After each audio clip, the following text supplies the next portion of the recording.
అమ్మా నాకేమొద్దమ్మా, కాస్త అన్నం పెడితే చాలు, ఒకవేళ ఈలోగా చనిపోతే సమాధి చేసే గాని మీరు తప్ప నాకు బయట ఎవరు లేరమ్మా అమ్మా అని అన్నారు. కానీ ఒప్పుకోలేదు, వెళ్ళిపోవాలన్నారు. వెళ్ళన్నాను, ఎందుకు వెళ్ళవరా అని చక్కగా కాలర్ పట్టుకుని ఈడు చేసి బయటికి గెట్టేశారమ్మా.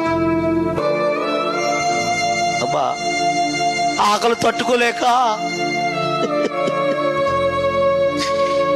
నేడుమర్రు, మందలపర్రు, బోన్పల్లి, గనపారు, పెప్పరి, పెంటపాడు, ముదురుడుపాడు, తాడేపిల్లిగుడు ఒకే జతపట్ల మీద 3 సంవత్సరాలు గిన్నెట్టుకుని అడుక్కున్నానమ్మ నేను.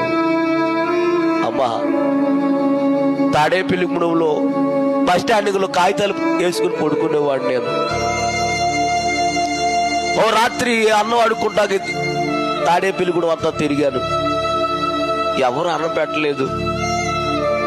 ఆకలి అయిపోతుంది. అలాగని తాలూకా ఆఫీస్ ఉంది కదా తాడేపిల్లిగూడెంలో, దాని ఎదురుగుండా కురిపి హోటల్ ఉంది.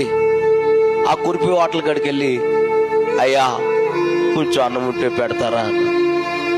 ఆయన అన్నాడు, 5 రూపాయలు ఇవి పెడతానన్నారు. డబ్బులు లేవండి, నేను అడుక్కున్న వాడినండి, కొంచెం అన్నం పెట్టండి అయ్యా అన్నాను.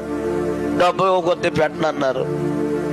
సర్లే బయటకు వచ్చి వెళ్ళేవాళ్ళు వచ్చేవాళ్ళే, బాబు 1 రూపాయి ఉన్నాయా, అన్నం కొనుక్కుంటావు, 1 రూపాయి ఇవ్వమంటే ఎవరు ఇవ్వలేదమ్మా. 10ంటికి కట్టి వెళ్తారు, రాత్రి 10 గంటలకి. ఏం చేయాలో తెలియక వారు తినే ఎంగులాకులు ఎక్కడైతే పడేస్తున్నారో, వాడు పడేసిన ఎంగులాకులు ఎక్కడైతే ఉన్నాయో అక్కడికి వెళ్ళి కూర్చుని వాడు పడేసిన ఎంగులాకులన్నీ మెతుకులు ఎరుగు తిన్నాను. కానీ